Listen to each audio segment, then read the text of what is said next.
Good morning. Wahoo wah. Anyone going to the game this morning? Because it's a noon game, bright and early. I saw a few hands. Please bring home a win. Go Who's.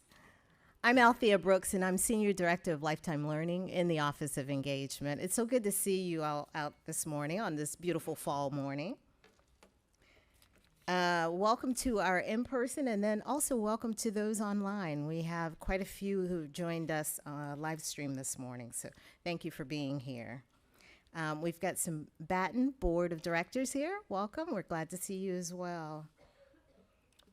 We have 4 more great lectures. I hope you're signed up for them all. The next one is Larry Sabato on October 29th. If you're not already signed up for the in-person, go ahead and just register for online because we've reached capacity. We'd love to see you on October 29th.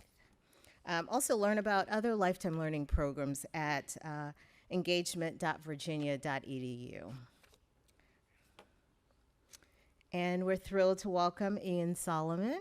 He is the Dean and Professor of Practice at the Batten School of Leadership and Public Policy. Dean Solomon will be speaking with us today about how to cultivate leaders to serve the greater good. I'm going to introduce him by asking him a few questions. Come on up, Dean Solomon. Go ahead and give him a warm More Than Score welcome.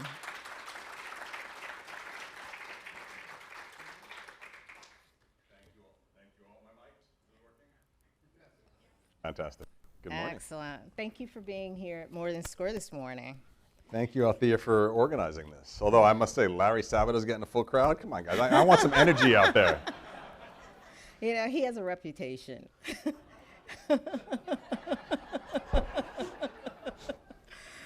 Anyway, all right, so here are a few questions. So you're a member of the Council of Foreign Relations and have traveled and worked extensively in Africa, Asia, Europe, Latin America, and many other places. So Dean Solomon, tell us briefly how the work you've done on the council and your work in these foreign countries has helped prepare you for your role as Dean at the Batten School. Thank you, Althea, and good morning, everybody. I feel very loud, but hopefully that's okay. If I start to shout, just go like this and I'll whisper. But it's great to be here, and I appreciate the question, particularly as someone who used to travel all the time and now actually travel very little thanks to COVID, but hopefully we get back on the road soon. Because one of the things I take from that work was the importance of a global perspective.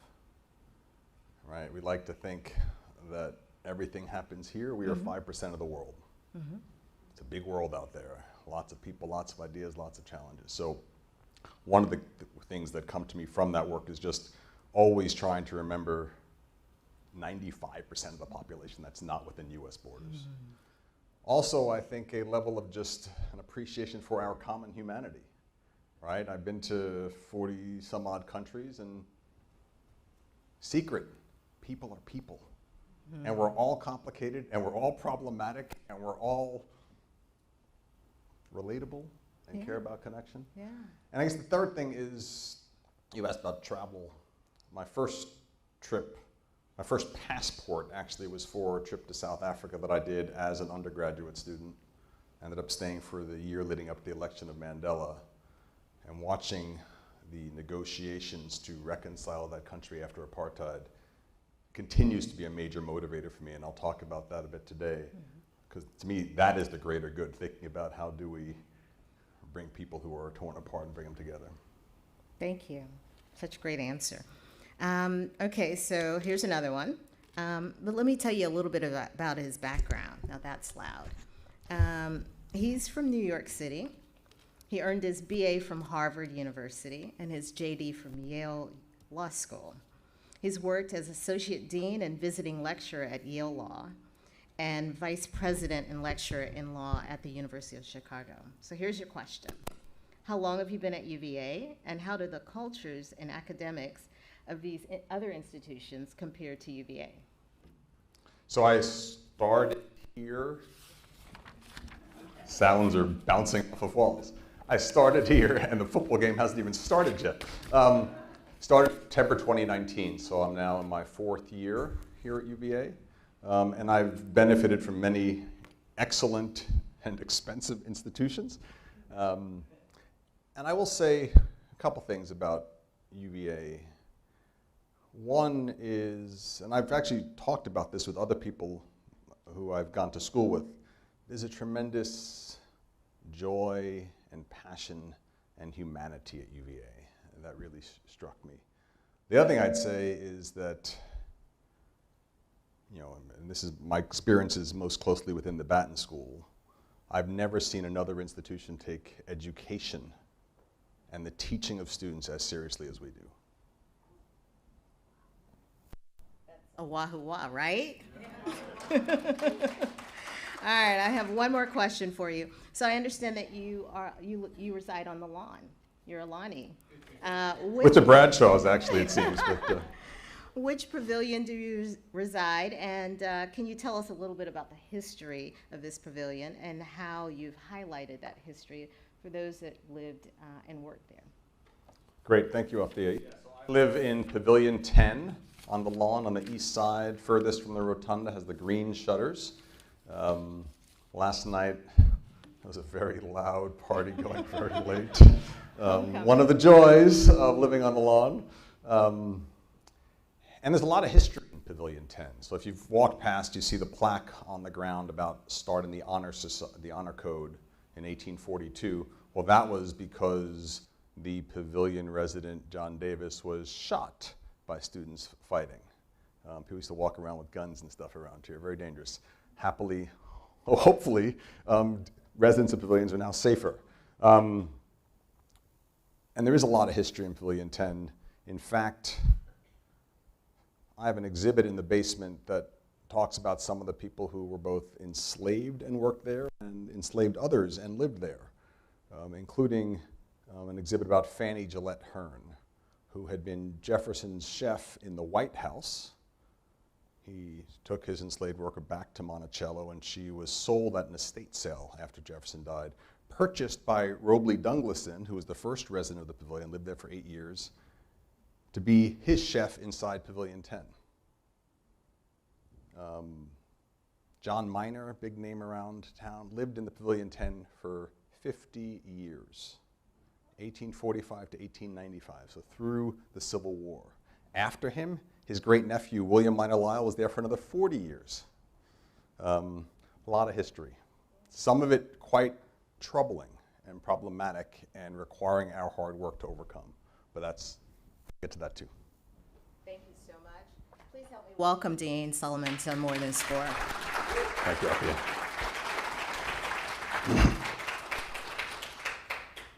Well, thank you, Althea. Thank you all for joining this morning. It is great to see you. And I want to thank, where's Rob? Rob somewhere? Rob, to blame or to credit for my great UVA socks. For those of you who know me, I am a very boring sock person, but I almost wish I could stick my legs out to show you. It is really my honor to join More Than the Score and so many UVA alumni and friends, both here and also on the live stream. So I'll wave to live stream folks. Thank you for joining. It really is my delight to be with you. This year, the Batten School is celebrating our 15th anniversary, which is really young for UVA. But we've had a great 15 years. And for those who've been away from UVA for a while, the Batten School is in Garrett Hall, right at the top of the amphitheater. We're raising funds for a second facility on the Emmett Ivy Corridor because we have long outgrown this building.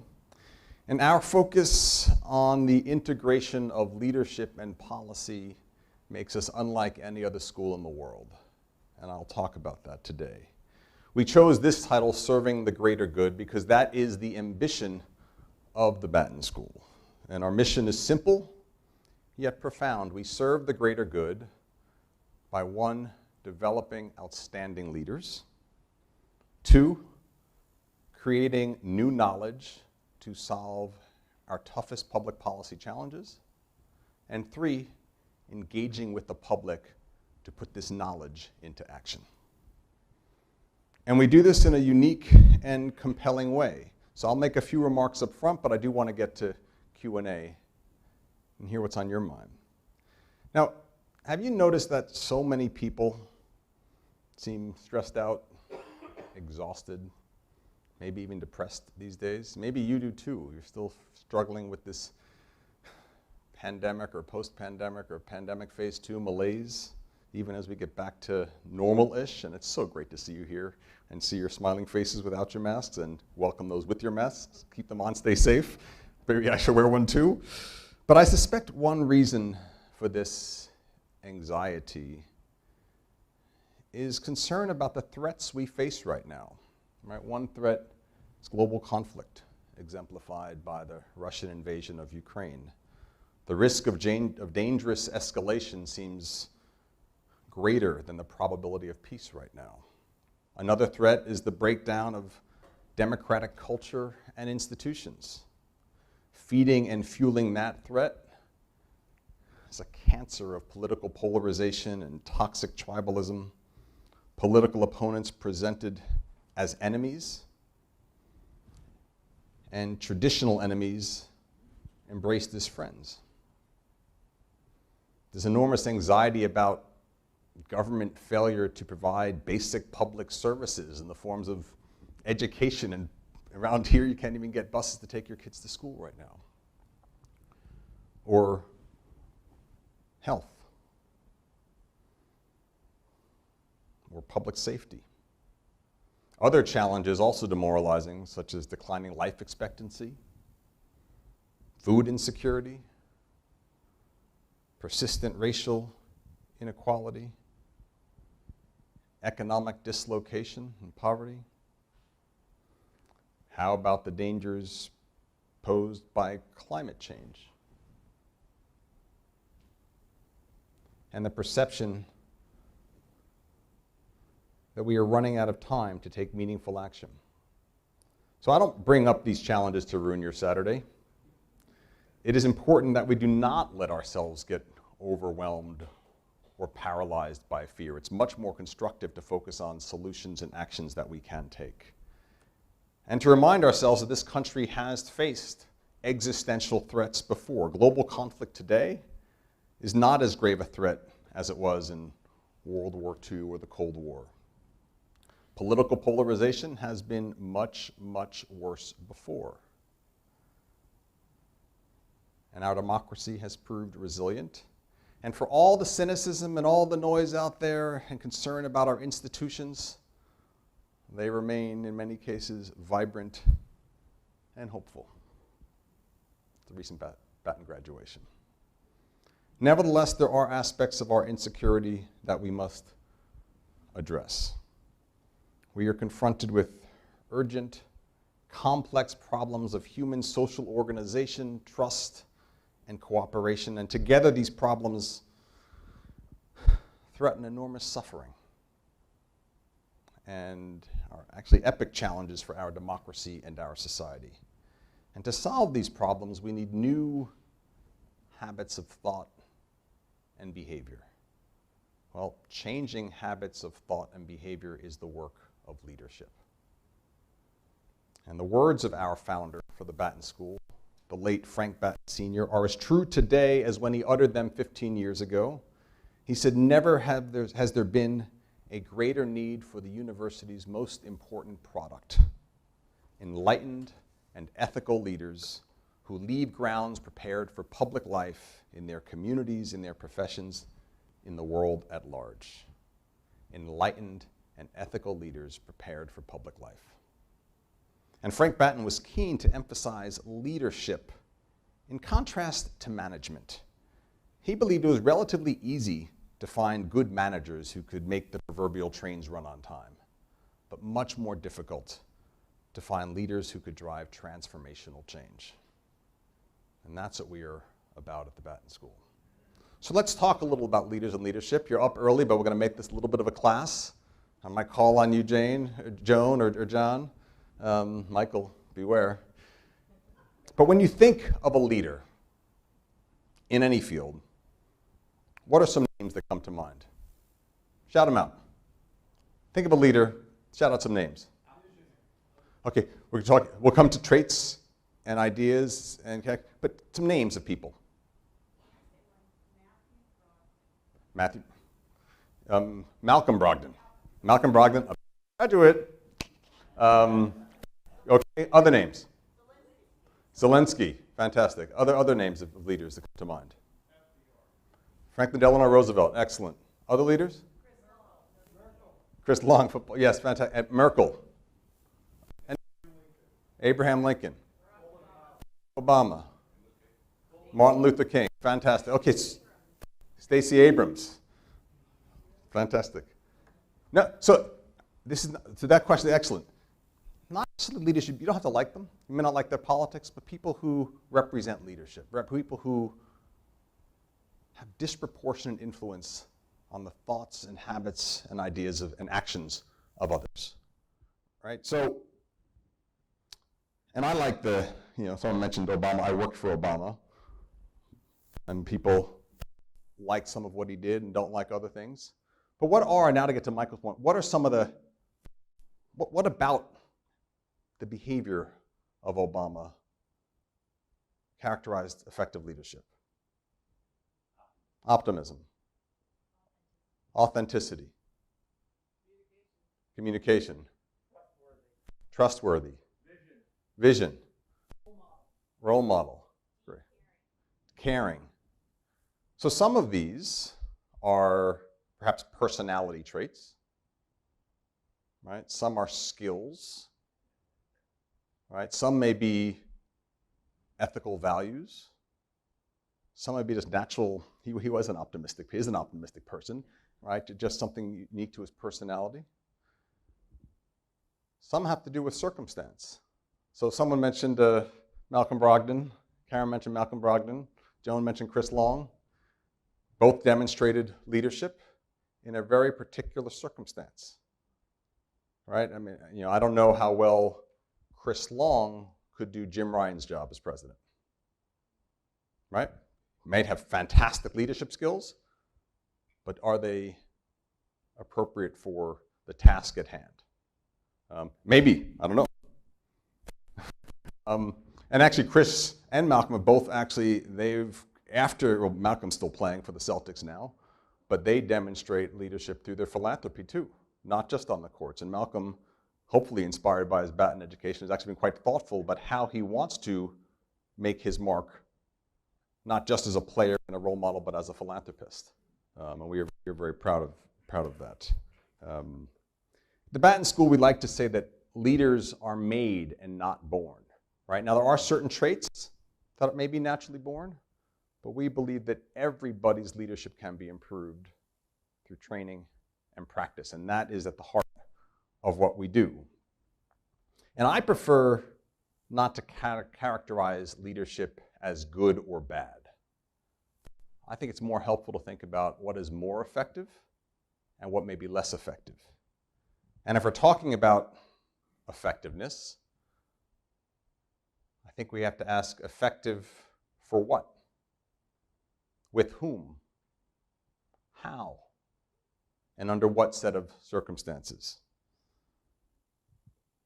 Because leadership often depends on the circumstances. Does it depend on your role and your position? What about the type of leadership that has nothing to do with your role, right? Obama was president. Chris Long played football. Malcolm played basketball. What about leaders who exercise leadership without any official position? What are some names that come to mind? Gandhi. Melinda Gates. Mother Teresa. Right, what about, what's that? St. Francis. I think it's really important to think about how people can exercise leadership wherever they are. How about Harriet Tubman, who led 13 missions of the Underground Railroad, rescuing over 70 people? Or here in Charlottesville, Ziana Bryant, UVA student, asking some questions about the statues leading to them all coming down. What about Mohammed Bouazizi, who set himself on fire in Tunisia and kicked off the Arab Spring? Or thousands of people in homes and communities all around the world that we don't even think about, but who are taking initiative to improve their communities. So we teach that leadership is not dependent on one's role or position. It's taking initiative to shape the future regardless of your role or your status. In fact, one half of the Batten School model is lead from anywhere. We believe that people can exercise leadership from any position or from none at all. Think of Rosa Parks or Greta von Thunberg. The other half of our Batten motto is that policy is everywhere. So perhaps you're wondering, what is this thing called public policy? Don't worry if you don't know, I'm going to tell you. But public policy is the rules, the laws that govern how a society or its institutions allocate rights, responsibilities, resources. And public policy dictates how a public school system educates our children, or how a community handles public safety or sanitation, or how we fund and operate our nation's military. In terms of some of the epic challenges we talked about, public policy might define how we safeguard our electoral processes and voting rights, how we manage public health during a pandemic, what actions we take to mitigate or adapt to the devastations of climate change. But let's think together for a minute about leadership shaping the future in the domains of public policy. And let me ask another question. Who are the people who shape the future of public policy? Who exercises influence over our rights, responsibilities, and resources?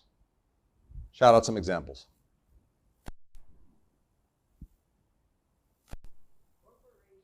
Corporations. American Petroleum Institute. Supreme Court. Super PACs, congressional leaders, the media, voters and citizens, intellectual writers or thought leaders, anarchists. So what are the skills that make these entities and these people most effective? Are they the same types of skills that we talked about previously on optimism and communication and authenticity? What knowledge makes them effective? What relationships? What types of values? This is what we're about trying to understand at the Batten School. Empowering people with the skills, with the knowledge, with the ethical values for effective public service leadership to influence the shape of public policy for this country and for the world. The Batten hypothesis is that we can cultivate the transformational leadership to serve the greater good. We're the only school that we know of with an explicit focus on both leadership and public policy. Now, there are schools that teach public policy. There are schools that teach leadership. Our secret sauce is the marriage of public policy and leadership to promote the public good.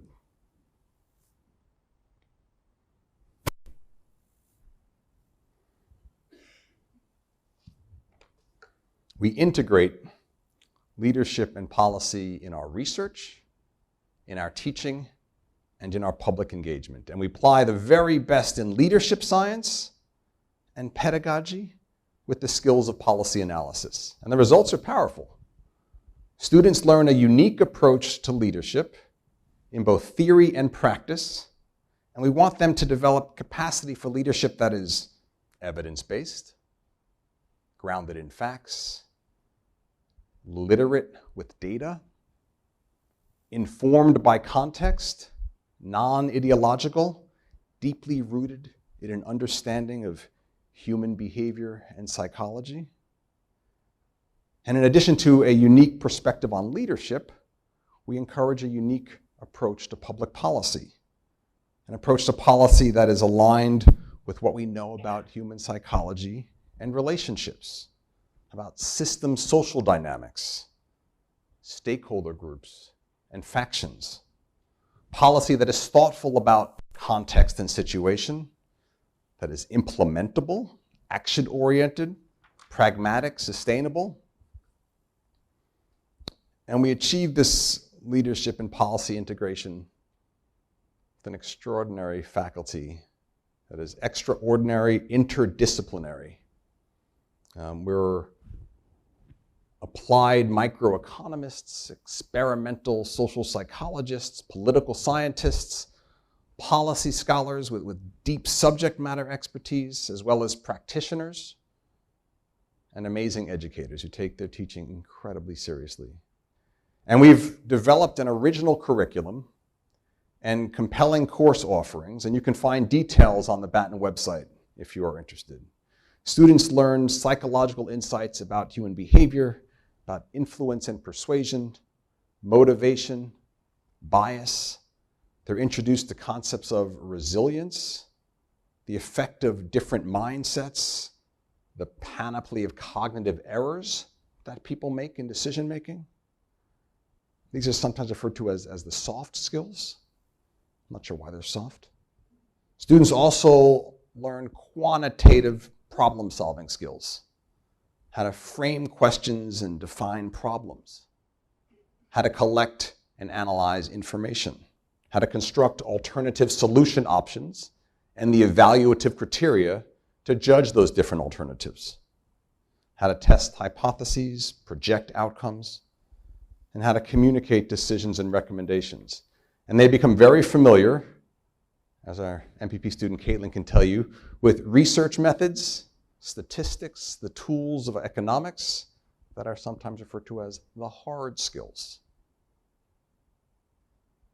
And they also study political institutions like Congress, like the role of corporations. I'm not sure we look at the American Petroleum Institute, but perhaps some students will do that as well, to understand different public policy issues. And a Batten education is unique. It's also challenging. Students who are highly quantitative are often made uncomfortable being pushed on more the interpersonal and softer skills, shall we say. Students that are more literary are pushed on the quantitative and analytical work. Staff and faculty are pushed because we're trying to create something novel and useful. And experiential learning and applied practical projects complement our classroom instruction. You can't learn it all in a classroom. You have to get out and do it. But in our classes, we do really interesting things.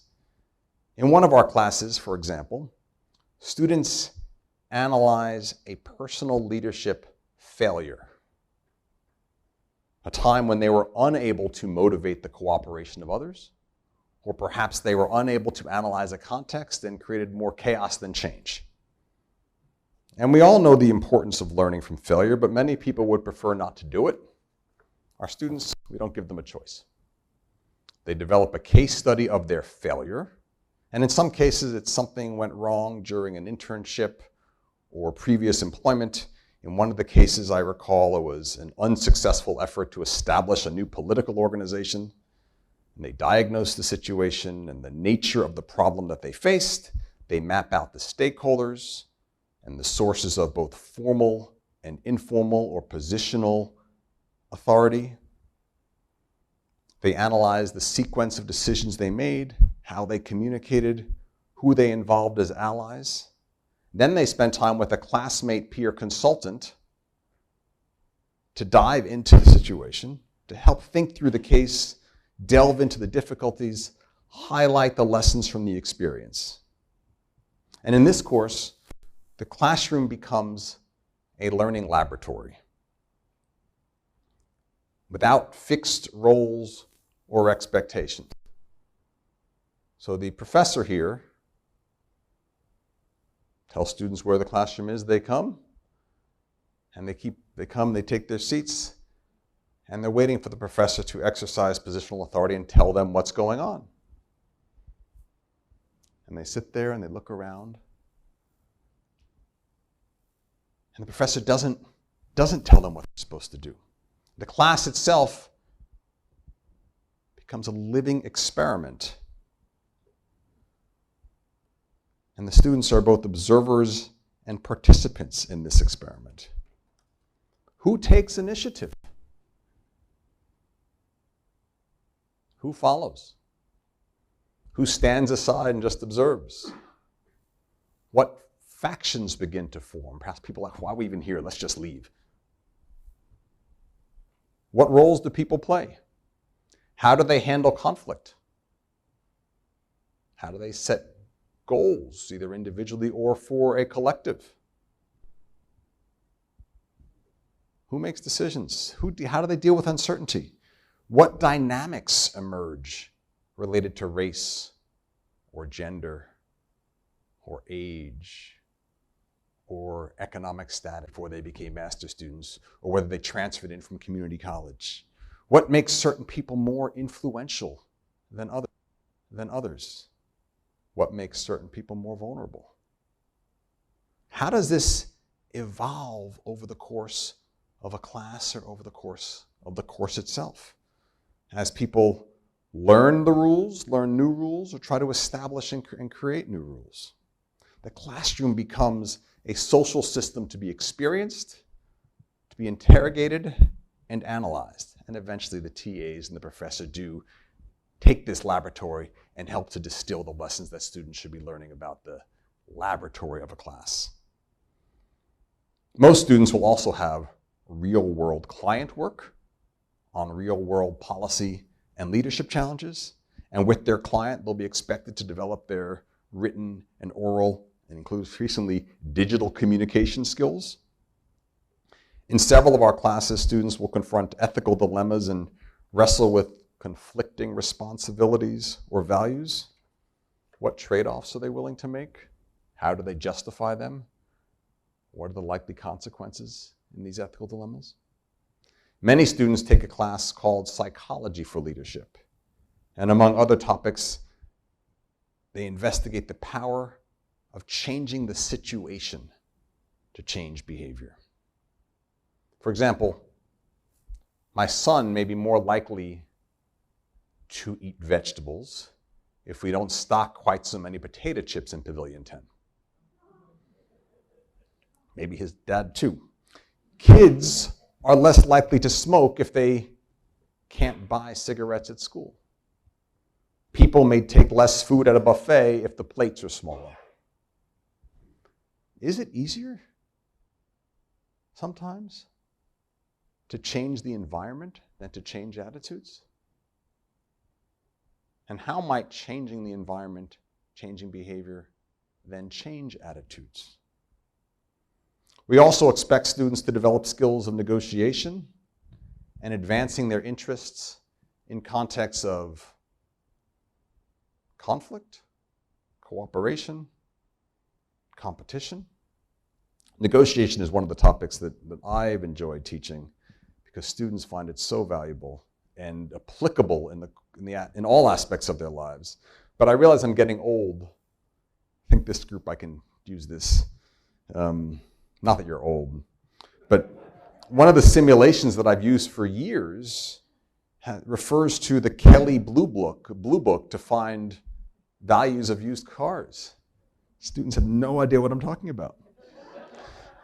And even my exercise to simulate phone calls so that students have to communicate without any visual cues is thwarted oftentimes by FaceTime. And there are many more skills we work to teach, including decision-making under time pressure with imperfect information, the importance of human connection and relatability, the power and applicability of different mindsets. How might a growth mindset help a student to be resilient in a difficult situation? How might it help the community in which they're trying to exercise their leadership? How do they apply it with themselves, peers, clients, potential followers?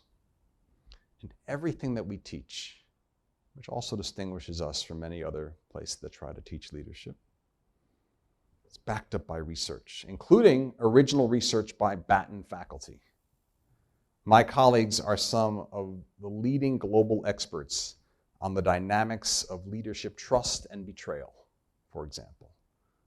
or the perception and response to a leader's apology, public apology, or the ways that racial bias impacts choices, or the burdens of interracial interactions,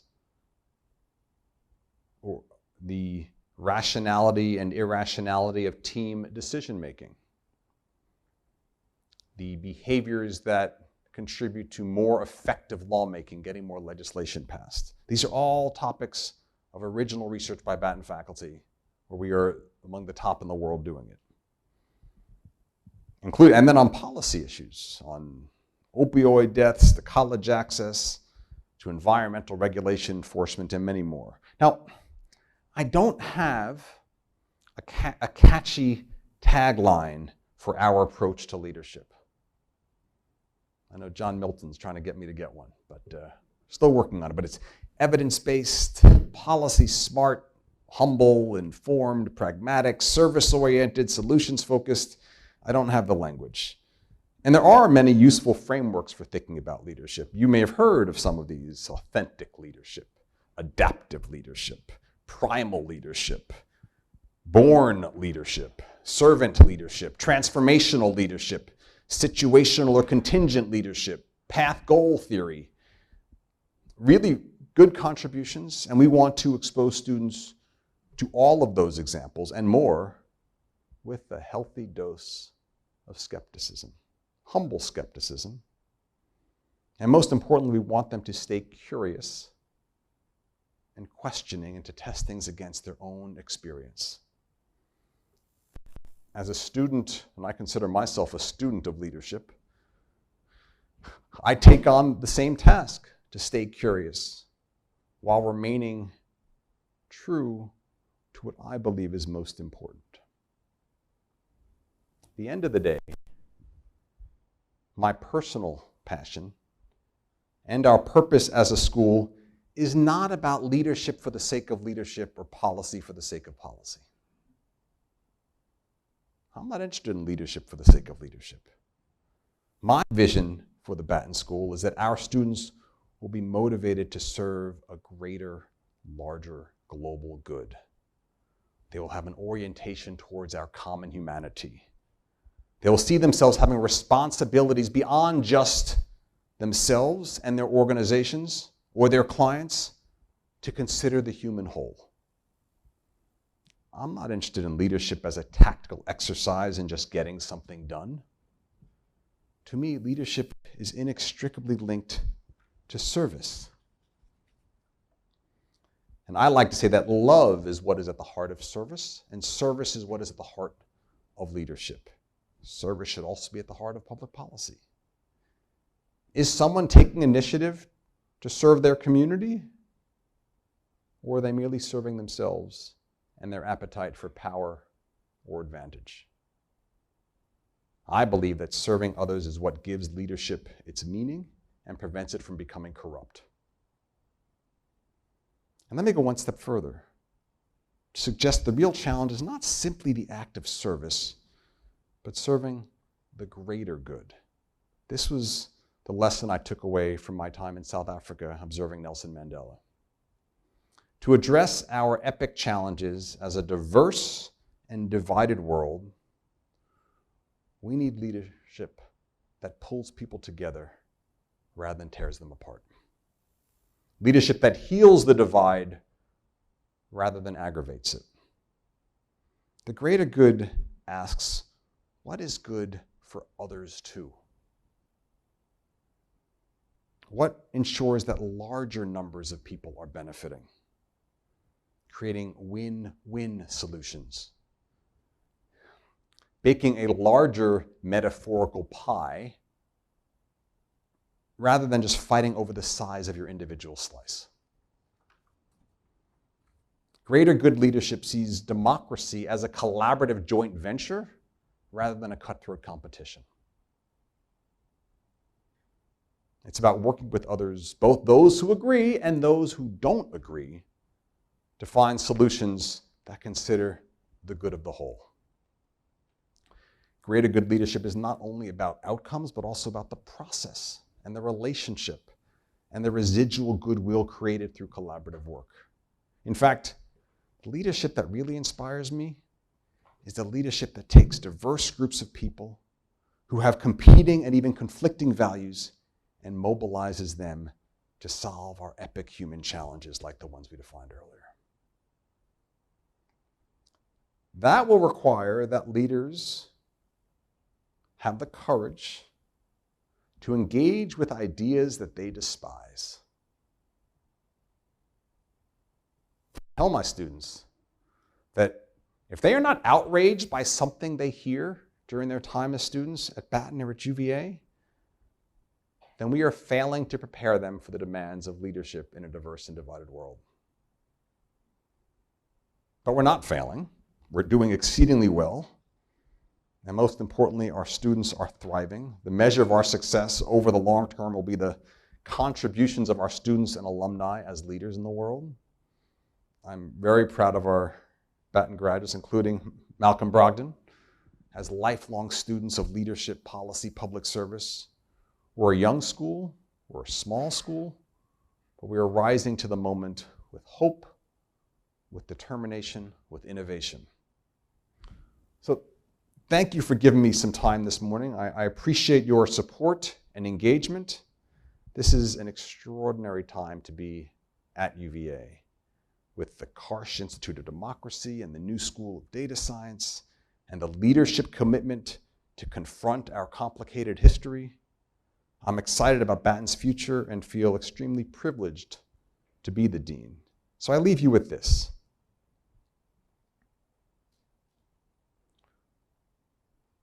What role will you choose to play in shaping our common future? How might you exercise leadership that serves the greater good from whatever position or non-position you occupy? What actions might you choose to take? And how might we work together? Our amazing students are ready to join with you. Thank you for listening, and I'd be delighted to take your questions.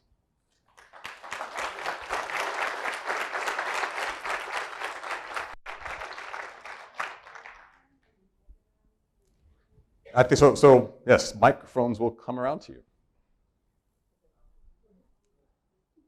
I saw that orange. I saw her first, but let's go to her first. Carlos, you had me all day yesterday on the board. We appreciate you, and you're here from Columbia. And that woman next. Great. Thank you, Dean Solomon. It is test 1, 2. You've opened up so many things that just beg a deep dive, but 2 things. One, that you're evidently special interest in mediation negotiation, and wondered what offerings are in the pipeline or currently in that regard. And also, it's my perception that interdisciplinary is quite a much more than a buzzword, but very much spreading throughout academia, and it seems like no one jumps into that arena more so than Batten, with borrowing from all these other disciplines. And on the other hand, with that great mission is my perception that universities are often very territorial, and the whole thing of what's this new school on the block, what place, how do we thread the needle of stepping on toes and bruising egos and missions. There's so many other things that are cross, like Institute of Environmental Negotiation, all these other things that are in different places. So any reflection on all of the above? So there's a lot there, but I appreciate it. I can grab you afterwards and we can keep talking. So the first about negotiation. The Batten School does have several very popular negotiation classes, and I'm frequently volunteering or being asked, or some combination, to go in and do short negotiation workshops for the Meriwether Lewis Institute and others And that's when I realized that I need to update my Kelley Blue Book reference. Or even buying a car and knowing that mileage is important. But it is a big part of my personal approach to things. And we did receive many questions from people about, how a polarized society with competing values, how do we prepare leaders to make choices or take sides? So thank you to whoever submitted that question. And I often recommend, with humility, I recommend a negotiation perspective to look at that, right? So what are some of the themes of a negotiation? Can we separate the people from the problem, right? Too often, our problem, and then the next step in negotiation, can we separate our interests from our position, right? What really matters as opposed to the flag we put in the ground, right? Can we look for options for mutual gain? Right? I was, the questions about taking sides. Maybe taking sides is actually the wrong way to think about it. Maybe it's think, what are our interests, and are there ways that we can find ways to solve? If I can help you solve your interests, you're more likely to help me solve mine. Right? So that's my orient. And then, is there objective criteria we can use? Now that's a hard one these days because there's so much dispute over facts. It's one of the and that's why universities are so critical to maintain our focus on evidence-based work and facts and standing up for truth and being willing to admit mistakes and failure and where we get it wrong.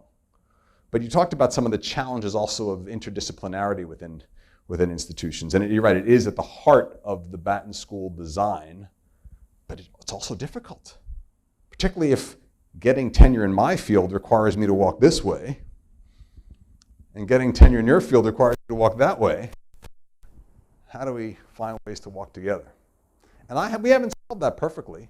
I think we have a good model and a great community, but it takes a lot of work. But it certainly is, if you look at the job descriptions for all the UVA deans who've been hired, and a funny fact is that there are 8 more hired since I've been here. Every single one emphasizes collaboration, working together. All the incentives that come from the provost and the president these days are for schools trying to do things beyond their silos. Doesn't make it all simple, but there's definitely a mood and a mode that is the wave of the future. Certainly it's the wave of Batten's future, and we have affiliates in many departments, but I think for higher ed as a whole. But there's work to do to figure that out. Thanks for the question. And then two rows behind you. Okay, Carlos, you stole it, but I am promising you next. If it's perfectly with your previous question and about working together and negotiations and collaboration, at the crossroads of what's going on in democracies anywhere, in many places, obviously in the US, polarization is a fact that obviously spills over to many, many countries and many democracies. And I mentioned to you maybe last week in our Zoom meeting that we have a group in Colombia of very different viewpoints. We have sitting there with very rightist people, academics, former guerrilla members who had killed people on their lifetimes, put bombs. We're sitting together. Yes. No, I'll just keep on. So my question is, how could you elaborate on the process of having UVA with all these resources into splitting over into action to invite maybe those people who were at Charlesville downtown a few years ago to sit down with people who think in democracy, people who are very much on the left of the Democratic Party, and start talking. Yeah, no, it's so I've done a fair amount of conflict resolution and efforts at facilitation and mediation, And one of the hardest things ever is to get people into the same room. I have a pretty high confidence that if I can get people together, I'm not sure we can solve it over, but we can make progress. We can start a process of demonstrating a little bit of reciprocity towards getting some trust. If I can get them in the same room. So I worked in India and Pakistan. The hardest thing was having a meeting. All right? And I don't have the solution. Sometimes the circumstances may not permit it. But there are a couple of things that are important, right? It's important to have institutions, and Batten wants to be one. I think UVA can be one that can be a convener and is seen as being a convener willing to bring people who disagree together, that wants to play the role as an objective, neutral entity to bring people together.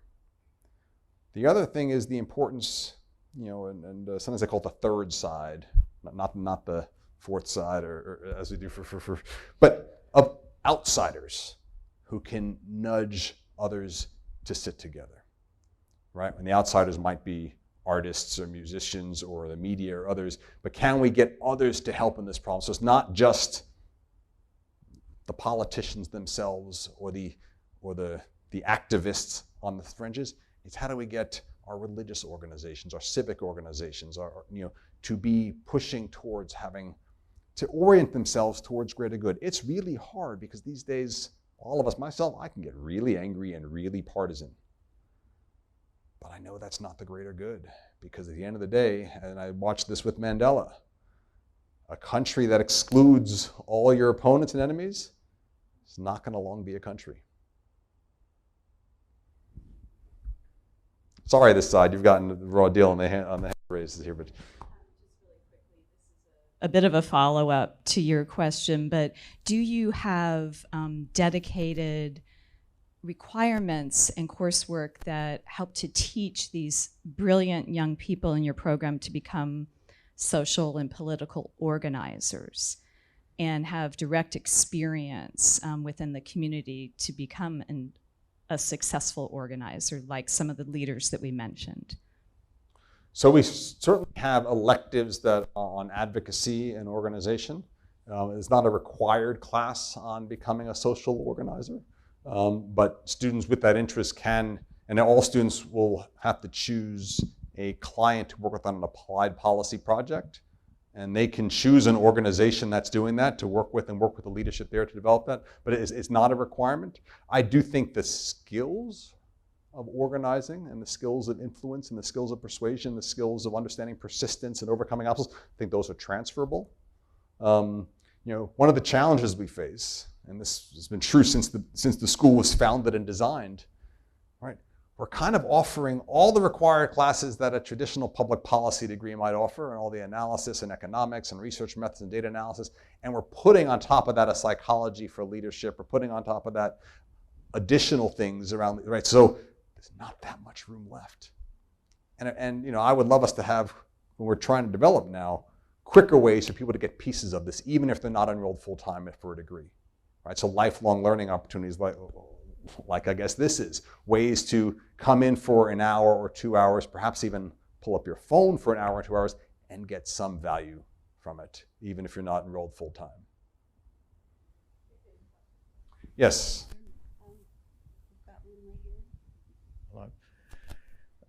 With the issue of good governance, such a problematic aspect around the world, can you imagine the leadership that is fostered by the Batten School having an organized way of addressing the governance in countries of this world toward good governance, perhaps through the United Nations?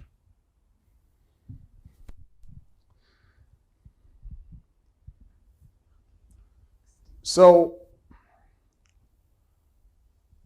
and I think a version of this question was submitted, and I appreciate that.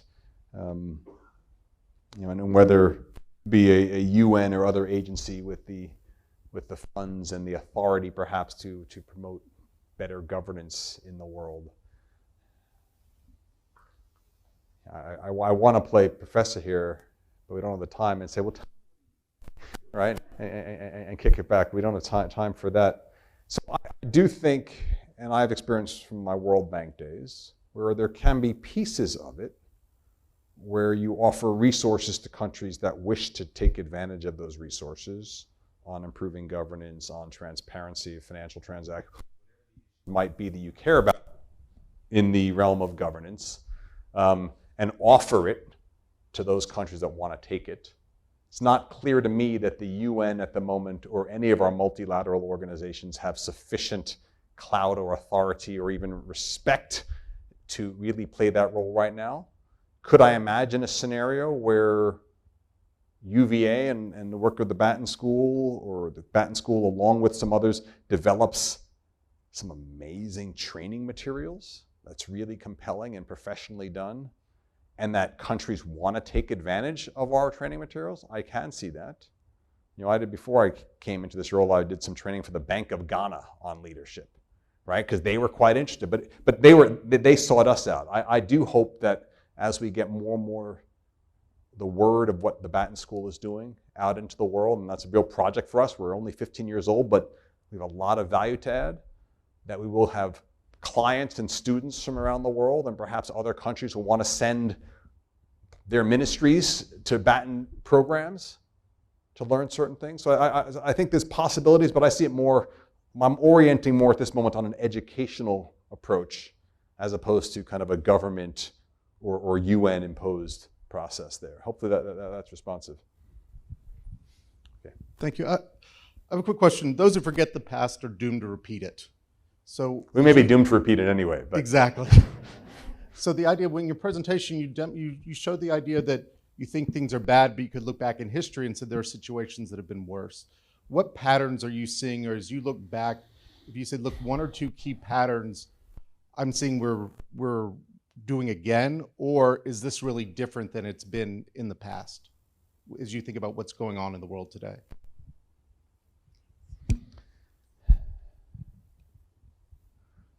Yeah. So we certainly have seen patterns of authoritarian behavior and authoritarian tendencies among our human species repeated throughout history, leading to authoritarian dictatorship and the failure of democracies. We've also seen periods of great democratic growth and enlightenment ideas, and right. So yes, there do seem to be patterns, but they're not perfect patterns. I do have a faith that we can evolve as a species. I think if you look at the grand history of human civilization, it's a lot, and there's been some great work done on this. A lot less murder now, a lot less rape now, a lot less subjugation. So we've made enormous progress as a species by educating more people, by feeding more people, by investing in science and knowledge, right? The opportunities. I mean, look at this room. Women were not at UVA 50 years ago, right? So we are making a lot of progress as a species, and we ought to be aware of that. But we've also seen these dark sides in our nature, and our tendencies to be really unbelievably, unfathomably cruel to each other at times. And I guess for me, there's nothing inevitable about either side. I go back to my South Africa. There was nothing inevitable about whether that country was going to descend into a race war or come out and be a non-racial democracy.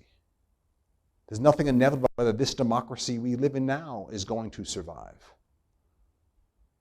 That's why I want us to be investing in our students and our voters and our citizens, and all those groups, from the American Petroleum Institute to corporations, to see, can we push us to be pushing towards a greater good? Because if it's all about patterns of selfishness, patterns of only caring about our race or our tribe or our party, then we may be doomed to repeat some of these failures. But